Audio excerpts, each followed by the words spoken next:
Welcome you all once again to my education channel Prabhavi Educational, and in this video we are going to discuss about the struggle for Gurudwara reform and temple entry.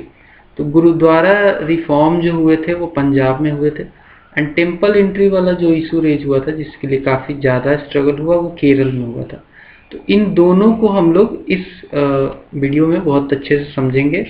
ये chapter है 18, ठीक है, chapter 18 है, और ये जो मैं book cover कर रहा हूँ वो है बिपिन चंद्रा की book, Bipin Chandra India's struggle for independence, ठीक है, इंडियाज स्ट्रगल फॉर इंडिपेंडेंस। ये बुक है मॉडर्न हिस्ट्री की, ठीक है, बहुत इंपॉर्टेंट रिसोर्स है अगर आप सिविल सर्विसेज की तैयारी करते हो, लेट इट बी यूपीएससी या फिर किसी भी स्टेट के सिविल सर्विसेज की तैयारी करते हो, BPSC, JPSC, West Bengal public service commission या फिर अदर्स यूपी की, तो आपको बहुत ज़्यादा हेल्प मिलने वाला है इन सारे क्लासेस से। तो इससे पहले बता दो, चैनल पे नया हो तो definitely you should subscribe to this channel, because यहाँ पे सिविल सर्विसेज से रिलेटेड कंटेंट बहुत ही अच्छे तरीके से कंपोजिट पूरा क्लास मिलता है, साथ में आपको नोट के तौर पे पीडीएफ भी दे दिया जाएगा। जैसे ये सीरीज है, ये सीरीज खत्म होगी तो इसका नोट आपको पीडीएफ के तौर पे मिल जाएगा। जैसे कि मेरी इंडियन इकोनॉमी की सीरीज है, उसका नोट ऑलरेडी अवेलेबल है, तो आपको वीडियो देखनी है और नोट लेना है। देन पॉलिटी की सीरीज है, उसमें भी सेम बात है, वीडियो देखनी है, नोट लेना है, देन आपका तैयारी यहीं पे ओवर। और ये सीरीज कितने दिन की है? ये 5 दिन की सीरीज है, ये 7 दिन की सीरीज है। ओवरऑल दोनों को साथ कंबाइन कर लो, तो अगर आप चाहते हो 5 दिन में कंप्लीट करना, किसी को 7 दिन लगता है, किसी को एवरेज यहाँ पे 8-9 दिन लग सकता है, तो मैं कहता हूँ 15 दिन में आपका इंडियन इकोनॉमी और इंडियन पॉलिटी खत्म हो सकता है बड़े ही आसानी से, साथ में आपको नोट भी मिल जाएगा। तो ये चैनल बहुत इम्पोर्टेंट है, लोग नहीं समझते हैं, अभी मेरा सब्सक्राइबर बेस भी बहुत ज़्यादा नहीं है, ठीक है, लगभग 6000 के आसपास मेरी फैमिली है अभी, लेकिन मैं ये ज़रूर जानता हूँ कि एक दिन ये मैसेज लोगों तक पहुँचेगा and this family will grow up, ठीक है। आगे बढ़ेंगे, एक एक करके मैं बताऊँगा point wise. Akali movement in Punjab start हुआ, ठीक है, एंड इसके अलावा जो मैंने बताया कि केरल में टेम्पल एंट्री मूवमेंट हुआ। सबसे पहले बात कर लेते हैं अकाली मूवमेंट के बारे में, थोड़ा डीप जानते हैं कैसे क्या हुआ। यहाँ पे बेसिकली जो ये मूवमेंट था, शुरू में ये जो करप्ट महंत थे, यहाँ पे देखो इग्नोरेंट एंड करप्ट महंत जो थे यहाँ पे, जो कि गुरुद्वारा को कंट्रोल कर रहे थे, उस समय गुरुद्वारे को कंट्रोल कर रहे थे, ये लोग बिल्कुल करप्ट हो चुके थे, बिल्कुल इग्नोरेंट थे। जो पैसा, जो ऑफरिंग आता था गुरुद्वारे को, उसको ये अपनी प्राइवेट प्रॉपर्टी मानते थे, अपना ओन इनकम समझते थे। तो कहीं ना कहीं इसके वजह से नाराजगी थी आम जनता के बीच में, इसी की वजह से अकाली मूवमेंट शुरू हुआ। शुरू में ये ओनली रिलीजियस इशू दिखता है, बिकॉज यहाँ पे देख लो करप्ट महंत की बात है, प्रिस्ट की बात है, तो रिलीजियस इशू शुरू में दिखता है, लेकिन ये मूवमेंट बाद में टर्न अप हो गया टुवर्ड्स इंडियन फ्रीडम स्ट्रगल की तरफ, ठीक है। तो इसके बारे में थोड़ा और डेटा देख लो, 1920 से लेकर 1925 तक चला है लगभग ये मूवमेंट, और इस दौरान 30,000 से ज़्यादा लोगों को जेल की सजा हुई, 400 से ज़्यादा लोग मरे और 2000 से ज़्यादा लोग घायल भी हुए, ठीक है। और होता क्या था कि ये जो महंत थे ना, महंतों का एक्चुअली जो कंट्रोल और ज़्यादा स्ट्रिक्ट इसलिए भी हो गया बिकॉज इसमें बहुत सारा पैसा आता था। जो गुरुद्वारा था वहाँ पे बहुत ज़्यादा पैसा आता था। एक एग्जाम्पल तो महाराजा रंजीत सिंह का, खूब सारे पैसे दिए इन्होंने, और साथ में कुछ डिवोट जो सिख्स हुआ करते थे वो भी, बिकॉज यार धार्मिक जगह है तो लोग अपना चढ़ावा देंगे ही, अपना पैसा देते ही जाके वहाँ पे दान करते हैं। आगे बढ़ते हैं, ठीक है। अब ये जो सिख थे, जो लोग महंत थे बेसिकली उस समय के, ignorant and so called corrupt जो महंत मैंने बताया आपको, ये सब कौन लोग थे? ये सब उदासी सिख महंत थे, उदासी सिख महंत।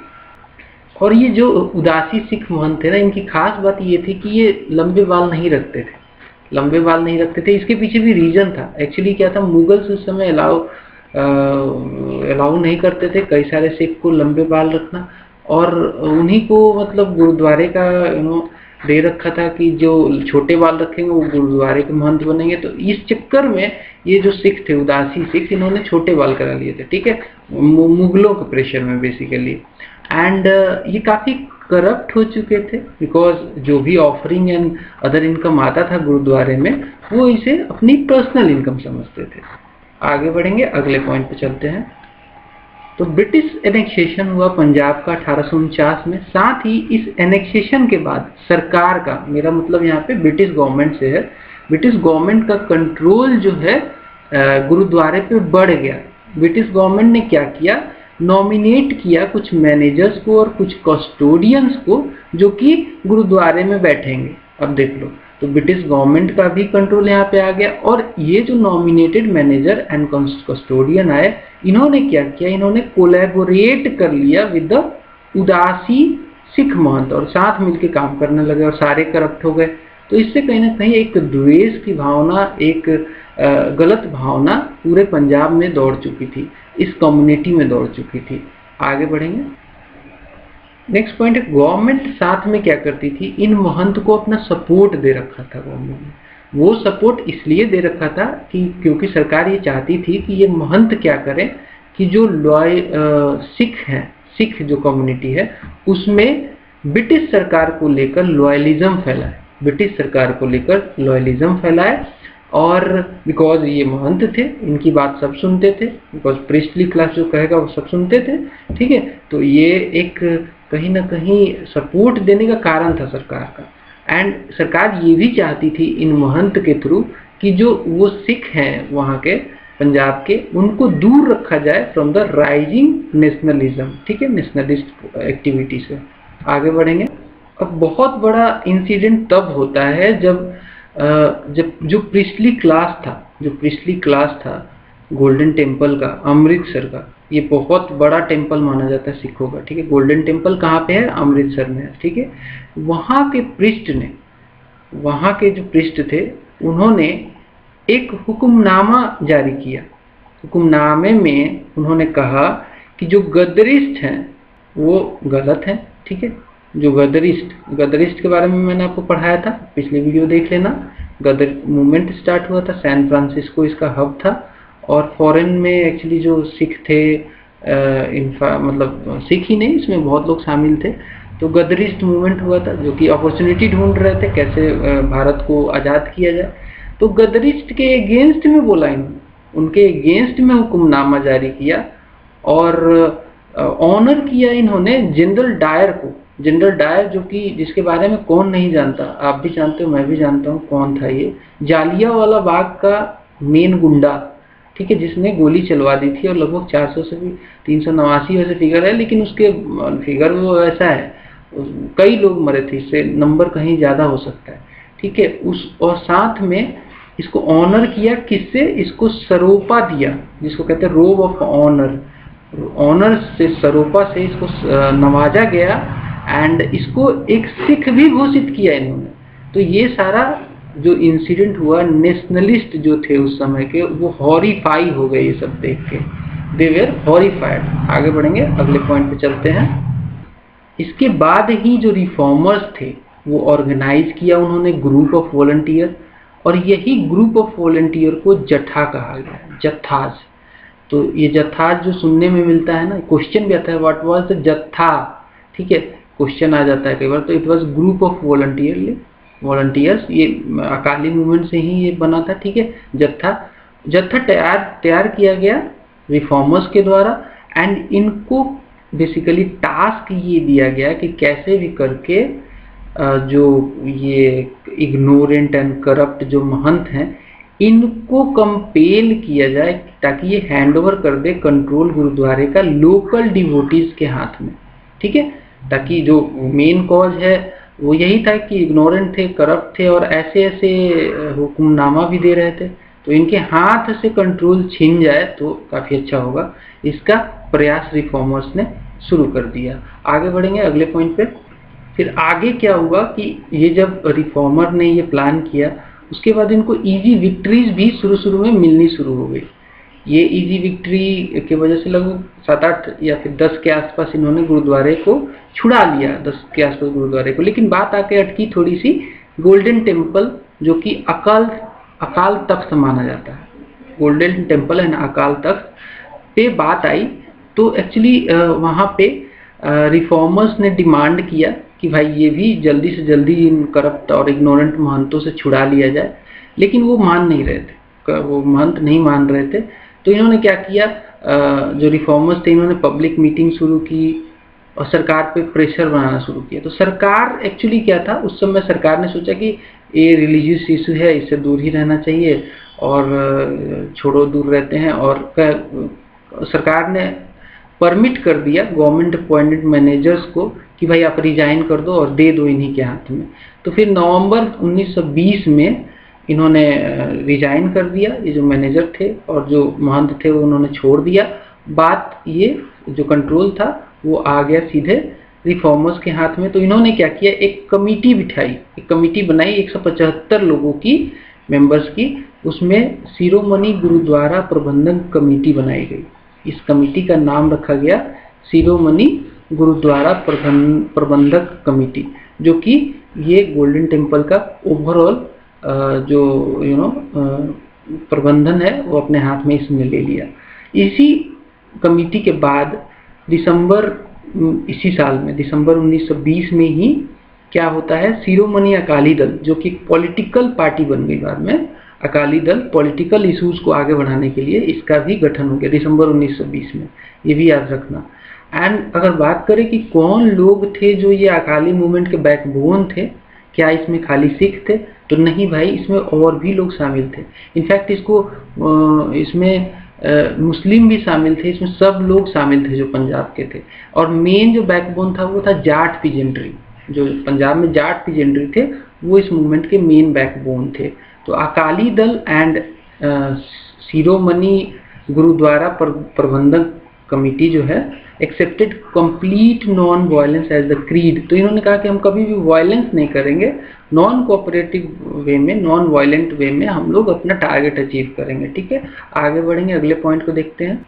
लेकिन आगे भी इतना आसान नहीं था, आगे भी इतना आसान नहीं था, बिकॉज जो नानकाना का जो गुरुद्वारा था, जहाँ पे गुरु नानक का जन्म हुआ था, ये गुरुद्वारे का जो महंत था ना, वो बहुत ही अड़ियल था।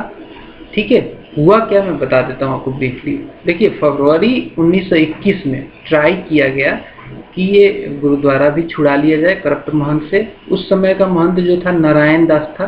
ठीक है, वो विलिंग नहीं था, वो मतलब नॉट विलिंग था, वो नहीं देना चाहता था, नहीं हटना चाहता था।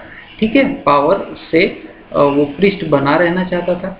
इसके लिए इसने क्या किया, एक फोर्स का गठन किया, इसने फोर्स को ऑर्गेनाइज किया 500 मर्किनरीज का। एंड इनको कहीं ना कहीं गन्स, स्वॉर्ड, लाठी, ये सब मतलब इनके पास था, 500 लोगों के पास। तो क्या हुआ, 20 फरवरी को 1921 को ही अकाली जत्था क्या है, वॉलंटियर ग्रुप ऑफ वॉलंटियर्स, जैसे जत्था मैंने बताया था, इन्होंने ट्राई किया, इंटर किया बेसिकली गुरुद्वारा में ताकि प्रे कर सके। लेकिन महंत के मेन वहाँ पे ऑलरेडी बैठे थे। उन्होंने क्या किया, इनके ऊपर ओपन फायर कर दिया। ओपन फायर किया तो 100 से ज़्यादा अकाली बेचारे मारे गए। इसीलिए कहा, यहाँ पे लिखा गया है ब्लड एट नानकाना। ठीक है, मारे गए। लेकिन बाद में करतार सिंह झबर ने कमांड संभाली, क्योंकि यही लीड कर रहे थे उस समय। करतार सिंह झबर, याद कर लेना ये नाम। इन्होंने कमांड संभाली और मार्च किया गुरुद्वारे में अगेन एंड कंप्लीट कंट्रोल कर लिया अपने हाथ में। ठीक है, इस गुरुद्वारे को भी कंट्रोल में ला लिया गया, अपने हाथ में लेके आ गई अकाली मूवमेंट। ठीक है, तो आगे बढ़ेंगे, नेक्स्ट पॉइंट देखेंगे। उसके बाद क्या हुआ कि जो एक्चुअली ये कांड हुआ था ना, 100 अकाली जो मारे गए थे, इससे पूरे देश को आहत पहुंची थी। और जो नेशनलिस्ट लीडर थे उस समय, वो जुड़ने लगे इस मूवमेंट के साथ। महात्मा गांधी ने, मौलाना शौकत अली ने, लाला लाजपत राय ने और तमाम नेशनल लीडर्स ने विजिट किया इस प्लेस को। इसके बाद गवर्नमेंट को हो गया बिल्कुल धक्का लगा और देखा गवर्नमेंट ने कि ये मूवमेंट तो अब नेशनल मूवमेंट के साथ जुड़ रहा है, तो गवर्नमेंट ने चेंज कर दी अपनी पॉलिसी, टू प्रॉन्ग पॉलिसी लेके आई सरकार, जिसमें पहला एस्पेक्ट ये था कि इसने पहले ट्राई किया, बेसिकली दो तरफा वार किया इसमें, टू प्रॉन्ग पॉलिसी कहते हैं। पहला, टू विन ओवर और neutralise the moderate and those concern purely with the religious reform. इसने क्या किया कि जो वैसे लोग थे जो मॉडरेट थे, जो बस रिलीजियस रिफॉर्म चाहते थे, उनको थोड़ा सा लेजिस्लेशन का हवाला देकर उनको शांत करने की कोशिश की, उनको जीतने का कोशिश किया। दूसरे, government has also decided to suppress the extremist और anti imperialist section of Akalis in the name of maintaining law and order. तो वैसे लोग जो बिल्कुल इनमें से एक्सट्रीमिस्ट थे और एंटी इंपीरियलिस्ट थे, उनको, वैसे अकालियों को लॉ एंड ऑर्डर के नाम पे उनको सप्रेस करना शुरू कर दिया। तो सरकार भी चुप नहीं बैठती थी कहीं भी वहाँ पे। तो भाई अब सरकार ने अपनी पॉलिसी चेंज कर ली थी, तो अकालियों ने भी अपनी पॉलिसी चेंज कर ली। अकालियों ने क्या किया, अकालियों ने जो मूवमेंट का स्कोप था उसको बढ़ा दिया। पहले तो ये बस करप्ट महंतों के खिलाफ था और रिलीजियस इशू पे बेस्ड था। इसको इन्होंने क्या बोला कि अब हम लोग सरकार का कोई इंटरफेरेंस अपने रिलीजियस मैटर में चाहते ही नहीं, सरकार का कोई इंटरफेरेंस हमारे रिलीजियस मैटर में नहीं होना चाहिए, and we will now also become the integral part of the national struggle. तो देखिए ये चेंज भी अकालियों ने ला दिया। इन मई 1921 जो शिरोमणि जो ये SGPC है, शिरोमणि गुरुद्वारा प्रबंधक कमेटी, ठीक है, इस कमेटी ने पास किया एक resolution in favour of non cooperation, ठीक है, boycott of foreign goods, liquor and for the substitution of panchayat for the British law court. तो ये सारा भी इन्होंने एडमिट कर लिया। आगे बढ़ेंगे, अगला पॉइंट देखते हैं। अकाली लीडर्स बहुत सारे अरेस्ट हुए लॉ ब्रेक करने के लिए, ठीक है। एक मेजर विक्ट्री अकालियों को तब मिली जब की अफेयर उस समय चल रहा था। तो ये की अफेयर में क्या था, तोस्काना की चाबी एक्चुअली सरकार अपने हाथ में लेना चाहती थी, जिसके विरोध में in the leadership of Baba Kharak Singh and master Tara Singh, ठीक है, विरोध कर रहे थे। इनको अरेस्ट भी कर लिया सरकार ने। लास्टली जब प्रेशर आया सरकार के ऊपर, लास्टली जो एक्चुअली फिर उसके बाद क्या हुआ कि जो कांग्रेस था, गांधी थे, उन्होंने सबने प्रेशर लगाना शुरू किया और मुद्दा गर्म हो गया। काफ़ी ज़्यादा लोग सपोर्ट में आ गए इन नेताओं के, खड़क सिंह के, मास्टर तारा सिंह के। तो लास्टली इनको रिलीज करना पड़ा। अगेन यहाँ पे गवर्नमेंट ने साइड कर लिया अपने आप को, एंड जो की अफेयर का जो मैटर था उसको सरेंडर कर दिया, की को सरेंडर कर दिया बाबा खड़क सिंह को, और फिर से अकालियों की विजय हुई, ठीक है। आगे बढ़ेंगे, देखो इसके बाद क्या हुआ कि गुरु का बाग का जो गुरुद्वारा था उसकी बारी है कि वहाँ का जो महंत था उसके हाथ से फिर से, मतलब जो करप्ट महंत था उसके हाथ से लिया जाए ये इसका कंट्रोल। तो यहाँ पे एक्चुअली पंजाब की जो ब्यूरोक्रेसी थी वो कहीं ना कहीं ये चाह में थी कि अकालियों को एक लेसन सिखाया जाए। तो उनको मौका मिल गया इस वाले गुरुद्वारे में, इनको मौका मिल गया। कैसे मौका मिला मैं बता देता हूँ। साथ में नॉन कोऑपरेशन मूवमेंट भी विड्रॉ हो चुका था उस समय। तो एक बहाना ढूंढ रही थी पंजाब की गवर्नमेंट कि ये अकालियों को लेसन दिया जाए, ठीक है। तो जो वहाँ का महंत था गोखे वाला, वो उसने हैंड ओवर कर दिया गुरुद्वारे को SGPC को, ठीक है, शिरोमणि गुरुद्वारा प्रबंधन कमेटी को हैंड ओवर कर दिया। 175 लोगों की ये कमेटी थी, ठीक है, आपको मैंने पहले बताया।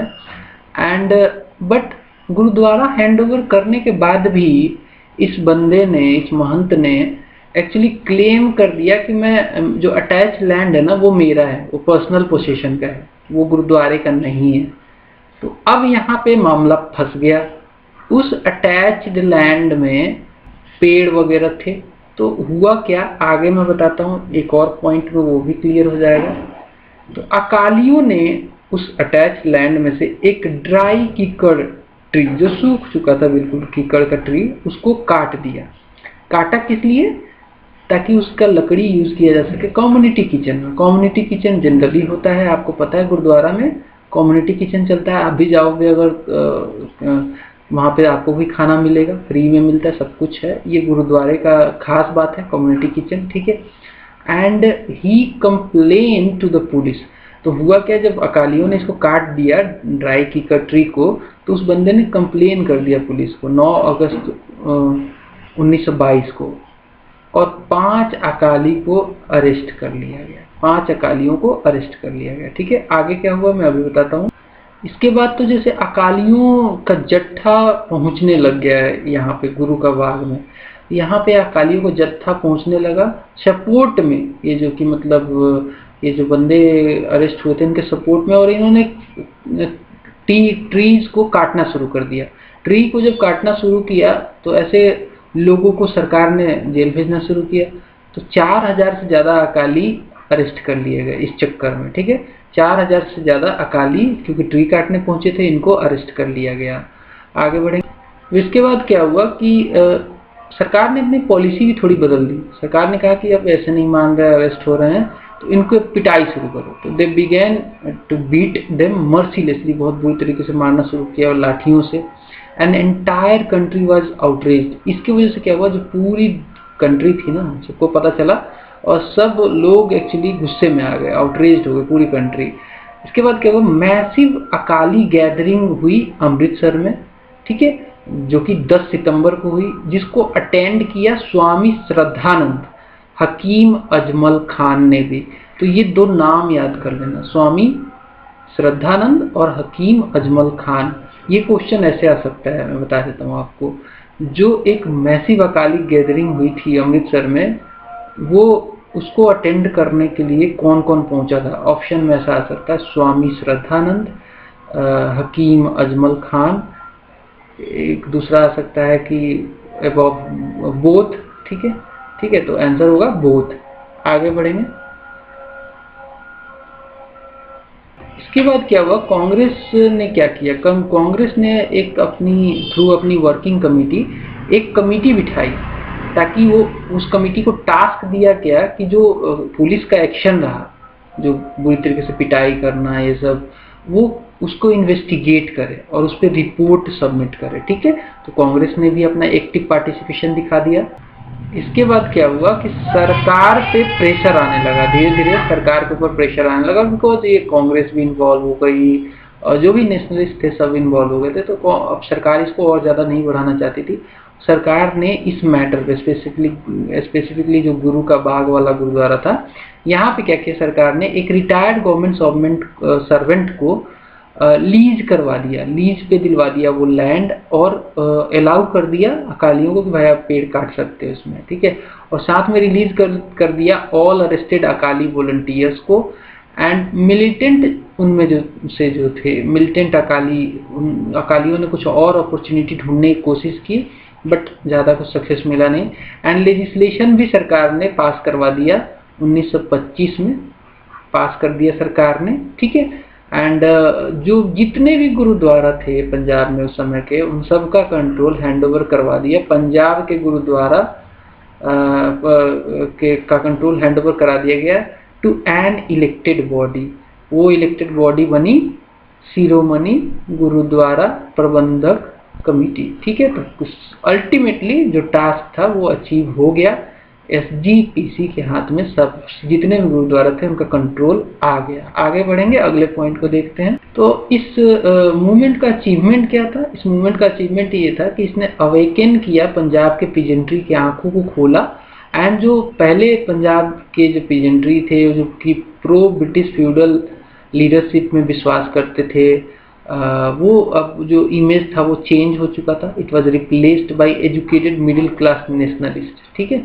तो ये एक चेंज आया जो बहुत बड़ा चेंज माना जा सकता है, अकालियों के वजह से आया, ठीक है, इस मूवमेंट की वजह से आया। आगे बढ़ेंगे। उसके बाद क्या हुआ, अकाली का जो मूवमेंट था, अकाली मूवमेंट फर्दर डिवाइड हो गया 3 स्ट्रीम में, याद कर लेना, डिवाइड हो गया। पहला स्ट्रीम वो बना जो मॉडरेट नेचर के अकाली थे, उन्होंने अपना एक मॉडरेट प्रो गवर्नमेंट लोग थे वो लोग, तो उन्होंने यूनियनिस्ट पार्टी बना ली और अलग हो गए, ठीक है। Another stream consisted of the nationalist persons, जो नेशनलिस्ट थे इनमें से, who join the main stream of national movement, तो नेशनल मूवमेंट में ज्वाइन कर लिया उन्होंने। बेसिकली वो गांधीयन और लेफ्टिस्ट और कृति किसान कम्युनिस्ट विंग्स टाइप के वो सब थे, वो नेशनलिस्ट मूवमेंट ज्वाइन कर लिया। थर्ड स्ट्रीम जो था वो बचा, उसका नाम और टाइटल अकाली ही रहा, जो आज भी एक्टिव है। वो पॉलिटिकल ऑर्गन की तरह काम करता है एंड सिख कम्युनलिज्म वो फैलाता है, ठीक है। तो सिख कम्युनलिज्म अकाली वो आज भी एक्टिव आपको दिख सकता है, ठीक है। तो तीन जो स्ट्रीम्स थे वो बट गए अकाली मूवमेंट के। आगे बढ़ेंगे, अब हमने अकाली की बात कर ली है, तो अगला पॉइंट हम लोग देखेंगे रिलेटेड टू अपना जो डिप्रेस्ड क्लास, जो ये सब जो मंदिर वाला जो टेम्पल एंट्री वाला जो स्ट्रगल था उसके बारे में। तो देखो 1917 तक नेशनल कांग्रेस ने कहीं ना कहीं रिफ्यूज किया इस मैटर से जुड़ने से। वो कभी भी बात नहीं करते थे इस मैटर पे, डिप्रेस्ड क्लास के बारे में, या फिर जो सोशल जो डिसेबिलिटी होती थी उनको, उनके बारे में कभी बात नहीं करते थे। लेकिन 1917 में उन्होंने एक रिजोल्यूशन पास किया कि जितने तरीके की डिसेबिलिटीज हैं समाज में imposed by the custom upon the depressed classes will be solved shortly, और इसके लिए हम लोग अब काम करेंगे, ठीक है। तो आगे बढ़ते हैं, अगले पॉइंट को देखते हैं। इसके सपोर्ट में लोकमान्य तिलक ने डिनाउंस किया अनटचेबिलिटी को, और लेकिन एक्चुअल जो रिमूवल आया वो गांधी के वजह से आया। मतलब जो थोड़ी सी चेंज आई, जो मतलब अनटचेबिलिटी से रिलेटेड जो भी चेंज आया वो गांधी के वजह से आया। गांधी ने इसको टॉप प्रायोरिटी रखा, ठीक है। तिलक ने अनटचेबिलिटी को डिनाउंस किया था एंड उन्होंने बात भी की कि रिमूवल होना चाहिए, अनटचेबिलिटी का समाज से हटना चाहिए, लेकिन गांधी का प्रयास जो था वो इसमें काफी सफलता दिलाता है, ठीक है। आगे बढ़ेंगे, कांग्रेस ने 1923 में ये निर्णय लिया कि हम लोग अब फाइनली अब समय आ गया है अनटचेबिलिटी को इरेडिकेट करने का। और साथ में यही जरूरी नहीं है, एरेडिकेशन ऑफ अनटचेबिलिटी भी ओनली सक्सेस नहीं दिला सकती, बजाते कि आप एजुकेट करें वहाँ के लोगों को, इन बेसिकली लोअर कास्ट के लोगों को एजुकेट किया जाए, उनको मोबिलाइज किया जाए पॉलिटिकल कॉज के लिए। इसके लिए हुआ क्या, दो स्ट्रगल हुए, दो फेमस स्ट्रगल हुए केरला में, जो अब हमारे इस डिस्कशन का मुख्य बिंदु रहेगा, ठीक है। इसको हम लोग अब डिस्कस करते हैं। आगे बढ़ते अगले पॉइंट पे। अब देखो इसके लिए समझना पड़ेगा केरल में उस समय डिवीजन कैसा था। केरल में जो सोसाइटी का डिवीजन था वो कुछ इस प्रकार था। जो डिप्रेस्ड क्लास था, या फिर उसको अवर्ण भी कहते थे, अवर्नास, ठीक है। डिप्रेस्ड क्लास को अवर्नास भी बोलते हैं, या फिर अवर्णा मतलब का मतलब होता है इंग्लिश में विदाउट कास्ट, ठीक है। या फिर बाद में उसको गांधी जी ने हरिजन भी कहा। इनको अनटचेबिलिटी सबसे ज्यादा झेलनी पड़ती थी। साथ में इनको डिस्टेंस पॉल्यूशन, जिसको वहां के टर्म में थिंदल भी कहते हैं, झेलना पड़ता था। डिस्टेंस पॉल्यूशन से मेरा मतलब ये है कि जो इझावस एंड पुतियास जो यहाँ के लोअर कास्ट हैं, डिप्रेस्ड क्लासेस हैं, इनको हायर कास्ट से डिस्टेंस मेंटेन करना पड़ता था। Nearer they could not come nearer than 16 feet and 72 feet respectively. अब इझावस है तो वो 16 फीट से ज्यादा करीब नहीं आ सकता है। अब सोचो एक बंदा, कोई अपर कास्ट है, मान लो ये बंदा है, ये चल रहा है, तो इसके अराउंड मान लो एक रफ डिस्टेंस कर रहा है, 16 फीट है। यहाँ इसके क्लोज में अगर कोई ये बंदा है जो कि एक इझवास है, इझवास, ठीक है, इझवास, ये इससे 16 फीट से नजदीक नहीं आ सकता है। मिनिमम 16 फीट की दूरी बना के रखनी पड़ेगी। अगर वो कोई पुतियास है तो पुतियास को 72 फीट, यहाँ पे पुतियास है मान लो, तो 72 फीट की दूरी बनाकर। ये एक अजीब सा सिस्टम था केरल में, जो कि मतलब चौंका देता है आदमी को। इसके लिए ये ऐसा नहीं है कि ये उसी समय था, 1920 में ही था, ये पहले था। 19वीं शताब्दी में श्री नारायण गुरु ने, एन कुमारन आशन ने, टी के माधवन ने इस पर जबरदस्त काम भी किया है एंड इनका अचीवमेंट जो है सराहनीय है। लेकिन अब समय आ गया था पॉलिटिकली इसको बहुत एक्टिव पार्ट लेने का इसमें, ठीक है। आगे बढ़ेंगे, अगले पॉइंट चलते हैं। अब देखो जो पॉलिटिकल जो डिसीजन आया वो काकीनाडा सेशन हुआ केरल प्रोविंशियल कांग्रेस कमेटी का। तो इस कमेटी ने यहाँ पे निर्णय लिया कि अब समय बिल्कुल आ चुका है कि इमीडिएट मूवमेंट होना चाहिए to open Hindu temples and all public roads for these peoples depressed classes या फिर अवर्णा के लिए। ठीक है, आगे बढ़ेंगे, अगले पॉइंट पे फटाक से चलते हैं।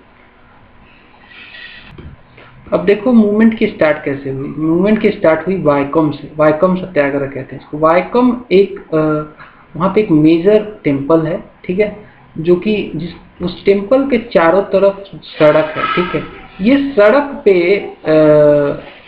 जो ये वाले लोग हैं उजावर या फिर डिप्रेस्ड क्लास के अवरनाथ जो इनको अलाउ नहीं किया गया था चलने से भी।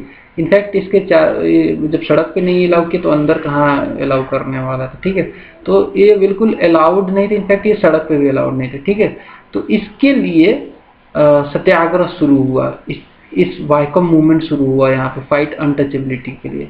ठीक है, एंड इसमें सवर्णाज भी आए हिंदू कास्ट के, ठीक है, और अवर्णाज भी आए, दोनों साथ में आए इसमें।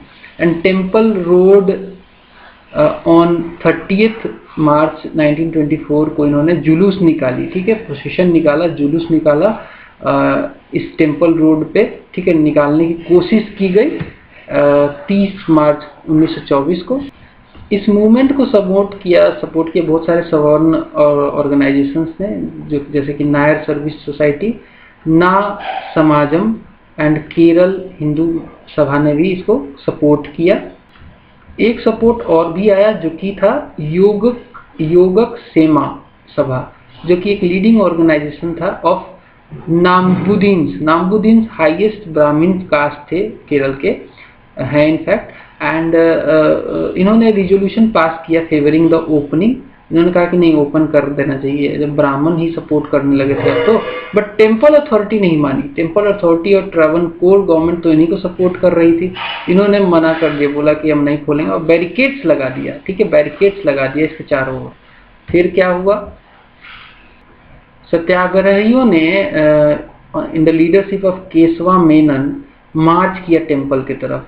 बट टेम्पल की तरफ मार्च किया, लेकिन ये लोग बेचारे अरेस्ट कर लिए गए और इनको सजा भी दे दी गई सरकार के तरफ।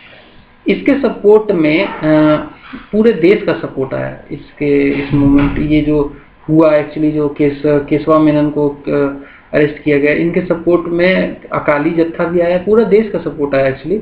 ईवी रामास्वामी नाइकर, जिनको पॉपुलरली पेरियार भी कहते हैं, इन्होंने एक जत्था, ठीक है, एक जत्था को इन्होंने लीड किया फ्रॉम मदुरई, एंड इनको भी जेल में डाल दिया सरकार ने। 31 अक्टूबर को साथ में क्या हुआ, 31 अक्टूबर को एक जत्था नियरली जिसमें 100 से ज्यादा कास्ट हिंदू थे, started their march on foot to Trivandrum. Trivandrum इसलिए जा रहे थे बिकॉज एक्चुअली त्रिवेंद्रम के जो महाराजा थे उनकी डेथ हो गई थी, और महारानी थोड़ी उदार नेचर की थी, तो इस उम्मीद में जा रहे थे कि महारानी से ये कबूल करवाएं कि जो मंदिरों में एंट्री होगी वो सबके लिए ओपन कर दी जाएगी। लेकिन जब ये महारानी के पास पहुंचे तो महारानी ने मना कर दिया। महारानी ने कहा कि नहीं, ऐसा मैं नहीं कर सकती। ठीक है, आगे बढ़ते हैं। तो बाद में क्या हुआ कि गांधी जी ने इस एरिया को, पूरे एरिया को टूर किया। जब साउथ में ये केरल में घूम रहे थे मार्च 1925 में, उसी समय ये महारानी से मिले। महारानी से जब मिले तो कॉम्प्रोमाइज, दोनों के बीच में एक साइन हुआ, दोनों के बीच में कॉम्प्रोमाइज हुआ कि जो रोड है, जो वो टेम्पल मैंने बताया आपको वाइकम का, उसके चारों तरफ रोड था, उस रोड को ओपन कर दिया जाएगा अवरनाथ के लिए। बट जो टेम्पल इटसेल्फ है, संकेतान जो है टेम्पल का, वो अभी भी बंद रहेगा। ठीक है, तो ये एक एग्रीमेंट गांधी जी के जाने के बाद साइन हुआ। उसके बाद ये टेम्पल एंट्री वाला मुद्दा ठंडा पड़ा रहा। बाद में जब केलप्पन, ये लीडर, जब एक्चुअली इन्होंने बेसिकली जब थोड़ा फोर्स लगाया तो केपीसीसी, ठीक है, KPCC Kerala provincial Congress committee ने फिर से टेम्पल एंट्री का जो मुद्दा था उसको गरमाया, ठीक है, फिर से रेज किया। जब सिविल डिसोबीडियंट मूवमेंट सस्पेंड हो चुका था उस समय 1931 में, and temple entry satyagraha at Guruvayur 1 नवंबर 1931 को शुरू हो गया। गुरुवयूर, इस बार वाइकम नहीं, ये गुरुवयूर में शुरू हुआ, ठीक है। केलप्पन इसके लीडर थे, केलप्पन, ठीक है। ये जो मैटर था वाइकम वाला यही समाप्त हो गया। गुरुवरूर में फिर से शुरू किया गया ये मूवमेंट 1 नवंबर 1934 में। इस बार टारगेट जो मंदिर था वो गुरुवरूर का था, ठीक है। आगे बढ़ेंगे, अगले पॉइंट पे चल। एक और बड़ा ही महत्वपूर्ण नाम आता है इसमें, सुब्रमण्यम तिरुमन्बु का, ठीक है। सुब्रमण्यम तिरुमन्बु का जो लीड कर रहे थे 16 लोगों का एक जत्था था, वॉलंटियर था, ठीक है। 16 वॉलंटियर्स थे इसमें। ये लोग गाना गाते हुए, सिंगिंग स्वॉर्ड ऑफ केरल, कैन्नानूर से ये लोग गुरुवरूर की तरफ पहुंचे, ठीक है। इस बीच में इन्होंने काफी एंटी कास्ट सेंटिमेंट को जगाया, एराउज किया। इसके बाद 1 नवंबर को इंथुजियास्टिकली ऑब्जर्व किया गया all Kerala temple entry day with a program of prayer, procession, meeting, reception and fund collection। ये सब कुछ हो रहा था उस समय। 1 नवंबर को इन्होंने ऑब्जर्व भी किया और ऑल केरल एंट्री डे, लेकिन क्या ये सब कुछ हो पाया? क्या केरल के सारे मंदिरों को खोला गया? तो इसके बारे में अभी अगले पॉइंट में हमें पता चल जाएगा। तो देखो, अगला पॉइंट कहता है कि temple authorities also made arrangements. Temple authority ने पूरे टेम्पल को बार्ब्ड वायर से घेर दिया, ठीक है। एंड गैंग्स ऑफ वॉचमैन रखे ताकि कोई भी घुसता हुआ दिखे तो उसकी पिटाई भी हो और रोका जाए। आगे बढ़ते हैं। अब देखो, सरकार का सपोर्ट तो था ही, तो हुआ क्या कि जो पी कृष्णा पिल्लई थे और ए गोपालन थे, जो कि बाद में मेजर कम्युनिस्ट लीडर की तरह उभर के आए, कम्युनिस्ट मूवमेंट को लीड किया इन्होंने केरल में, वो ट्राई कर रहे थे उस समय एंट्री का बेसिकली टेम्पल्स में। उनको मर्सीलेसली पीटा गया, सरकार का भी सपोर्ट था इसमें। साथ में जो कांग्रेस के लीडिंग जो सत्याग्रही थे उनको भी जेल भेज दिया गया। आगे बढ़ते हैं। इस मूवमेंट में एक नया फेज आया जब 21 सितंबर को केलप्पन, जो कि मेन लीडर थे इस सत्याग्रह के, ठीक है, उन्होंने फास्ट अनटू डेथ का निर्णय लिया और फास्ट रख लिया उन्होंने कि जब तक टेम्पल को ओपन नहीं किया जाएगा अनटचेबल्स के लिए तब तक मैं फास्ट रखूंगा और मर जाऊंगा तब तक मैं फास्ट रखूंगा, ठीक है। Fast unto death. सरकार मानने को तैयार नहीं थी, तो गांधी जी ने रिपीटेड अपील्स किए केलप्पन से कि अपना फास्ट तोड़ दो, मैं एश्योर करता हूँ कि मैं दिलाऊंगा एंट्री टेम्पल में। लेकिन केलप्पन ने बहुत दिनों, मतलब बहुत लोगों के रिक्वेस्ट के बाद लास्टली 2 अक्टूबर 1932 को अपना फास्ट तोड़ा, ठीक है। 2 अक्टूबर 1932 को अपना फास्ट तोड़ा।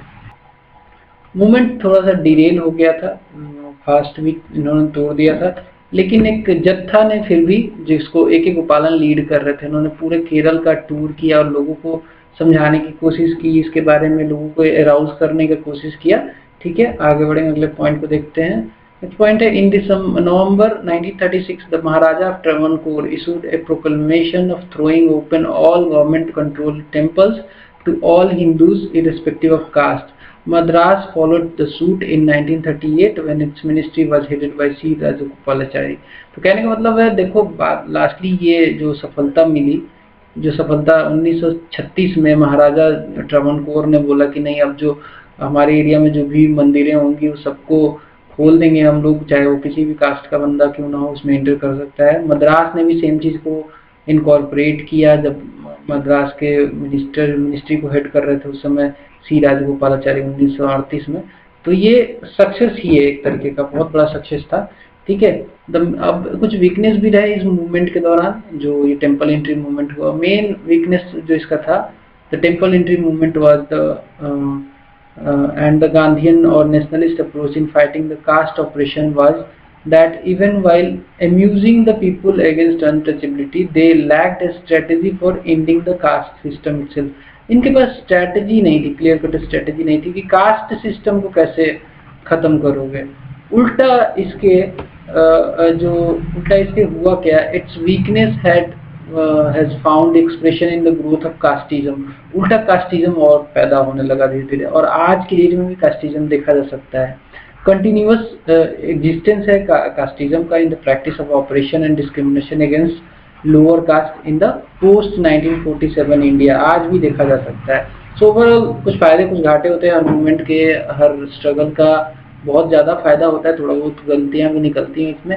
Anyway that's all from this video. I hope कि आपको पसंद आया। अगर पसंद आया लाइक मारना, शेयर करना इस वीडियो को अपने दोस्तों के साथ, and subscribe to this channel right now if you have and अभी तक नहीं किया सब्सक्राइब तो कर लो सब्सक्राइब फटाक से इसको। मिलते हैं अगले वीडियो में, तब तक के लिए नमस्कार।